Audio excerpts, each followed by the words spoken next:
So what's up guys, my name's Ash and welcome back to a brand new video. In today's video guys, I've got some custom tactics and player instructions for the 4-3-1-2 formation, but just before we get started guys, as always, I'd very much appreciate it if you could drop this a thumbs up as it does really help me out. It's time for shapeshifters, so if you guys need any coins, make sure you check out MMOXP.com. Their link is down in the description. They're fast, cheap and reliable, and if you use my code Rema, you can get yourself a very nice 5% discount. Okay guys, so starting off with the custom tactics for the defensive style, I like to have this on balanced. The reason we have it on balanced is because it is by far the most consistent form of defense. Basically, with balance, when you want to press, you are able to press, and then when you want to drop off and be a little bit more passive, you are also able to do that. This isn't really possible with the other settings, which is why balanced is the best in my opinion.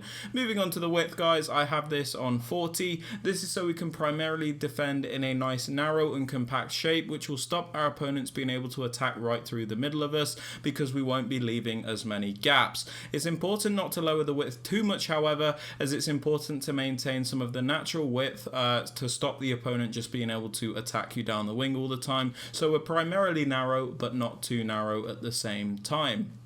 Now moving on to the depth guys, I have this on 68. The reason for this is so we can win the ball a bit higher up the pitch.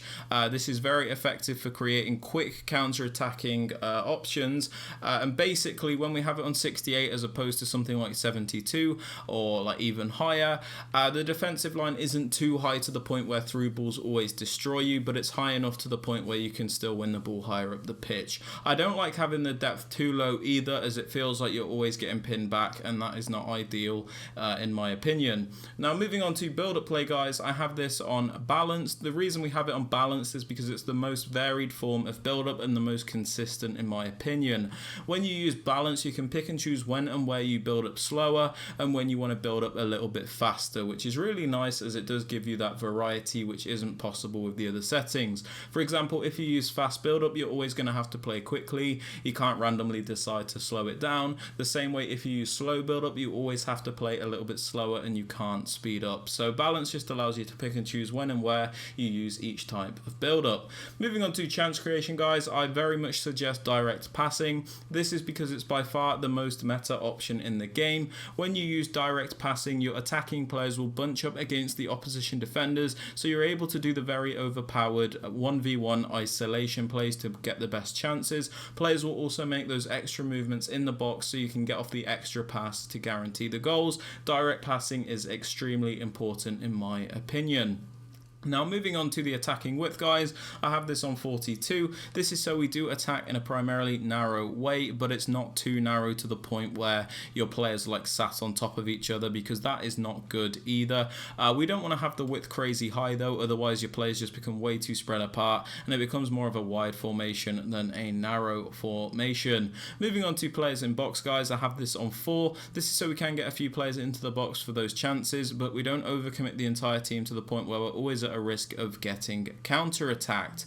As for corners and free kicks guys, I have these both on 1 because there is a set piece routine that I use which requires these to be on 1. There is a link to that in the top right hand corner of the screen. Now moving on to the player instructions guys, I'm just going to give some suggestions on each position for the types of players that you can use as like a basic guideline to help you out if you are struggling. So starting off with the 2 strikers guys, what I like to do is kind of go for a bit of a balance. So I'll have at least one clinical finisher in the strike force, somebody that will always finish those chances but maybe lacks a bit of technical ability, and in the other striker position I'll go for somebody that has a bit more creative ability to offer us a bit more in the build up and the overall attack. What I find is when you use 2 out and out clinical strikers, you're very restricted in the way you attack because these players are limited. They're not very good at dribbling, they're not very good at passing to link up the play. All they're really good at is receiving the ball and shooting, so you're restricted to things like through balls and crosses all the time, whereas if you implement a more creative player into the strike force, you're able to do a lot more in attack in my opinion. Now moving on to the cam guys, you can pretty much use whoever you want, but I would suggest somebody that is very nice and creative and agile. This is because it's important that they're creative as they're the main playmaker in the team in that cam position. It's good that they're agile as well because they're able to work the angles and get off really nice passes and shots and things like that. It's also ideal if the player has a decent weak foot ability so they can play it on either foot and become a bit more unpredictable. useful. It also helps if this player can have a good shooting ability, as they will often find themselves in shooting scenarios. So just use whoever you want, but make sure they are nice and creative at the same time. Now moving on to the right centre mid, guys, I like to use a more box-to-box style midfielder. This is somebody that will attack and defend and have a bit of a free roll in the team. So I would suggest somebody with a high work rate if you can get it, as you get that maximum contribution in both the attack and the defence. But I would just ensure that this player has a nice well-rounded card so that they are capable of doing a bit of everything. To balance this out, guys, in the middle centre mid spot, I like to go for a more defensive minded midfielder. This is somebody that's going to stay back, be a bit of an anchor, and just ensure we're really good defensively. So I would suggest somebody with a medium high work rate if you can get it, as you get that maximum contribution in defence, but they're not too chaotic going forward. Now in the left centre mid spot, guys, you can actually use an actual attacker here. This is because this player won't have to play as a centre mid when we don't have the ball. This will make sense when we go into the player instructions, but you really don't have to worry about this player's defensive ability. You can use pretty much whoever you want. I suggest using a really nice attacker here, somebody like an Mbappe, an Alawaran, Neymar, pretty much anybody you want in this left centre mid spot. There's not really too many restrictions. Moving on to the two fullbacks, guys, again, you can pretty much use whoever you want, but what I like to do is go for a bit of a balance where I've got somebody that's a bit more technical in the left back position, and then somebody that's maybe not as technical in the right back position, but is nice and solid defensively. As for the two centre backs and the goalkeeper, guys, these just need to be the full meta players. There's really not too much to say about them. Now moving on to the player instructions, guys, on both of the strikers, I like to have them on stay central and mixed attack. We have them on stay central because we don't want them drifting off into those wider areas. They are our strikers, so it is important that they do maintain that primarily central position, as that is where they are the most used to us. We also have them on mixed attack as opposed to getting behind, as I feel like you get a lot more out of the strikers this way. When you have them on mixed attack, they're a lot more varied, they make more versatile and dynamic movements, and it really does help in the build-up. If you have them on getting behind, they can be very restricted and predictable because they're always making the same runs, and it does hinder your attack because you can't do all the things that you would be able to do if they are making those dynamic movements. Moving on to the cam, guys, we have him on comeback on defense. This is because it will make the team defend in a 4-4-2 shape. Why, you might ask? Well, the 4-4-2 is by far one of the best defensive formations in the game. So basically, when we don't have the ball, this cam is going to come back to defend as a right mid and add an extra player into that midfield. So we're really nice in defense as well as attack, which is why we have him on comeback. As for the right centre mid, guys, the more box-to-box style player, we have him on the default settings and cover centre. We have him on the default settings because he is a more box-to-box style player, so we don't want to restrict him all that much. The only important thing is that we do have him on cover centre, so he does defend as one of the centre mids in that 4-4-2 shape.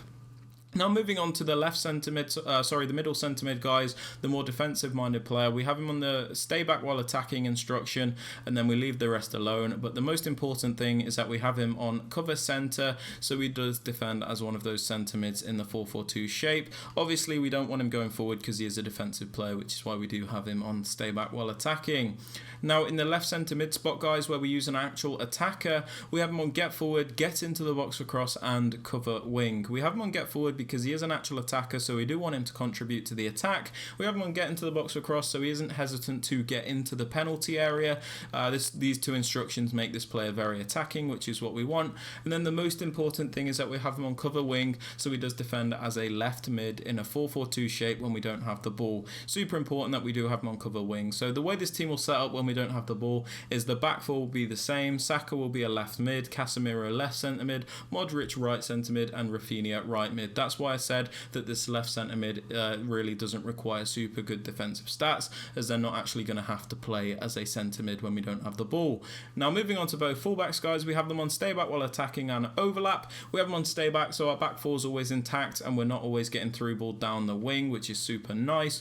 Our back four will always be nice and solid, but we have them on the overlap run type, so when we do send them on a run forward, they'll make the overlapping runs to add extra width. When I want to attack with my fullbacks, I'll use the D-pad tactics to trigger attacking fullbacks and then turn it off whenever I feel like it. As for the centre backs and the keeper guys, these are on the default settings and I do not touch them. But yeah, they're my custom tactics and player instructions for the 4-3-1-2. If you have enjoyed or found it useful, please be sure to drop it a like, sub to the channel if you are new, and don't forget to turn on notifications. And with all that aside guys, I hope you have a great rest of your day, and I'll catch you all in the next one. Peace.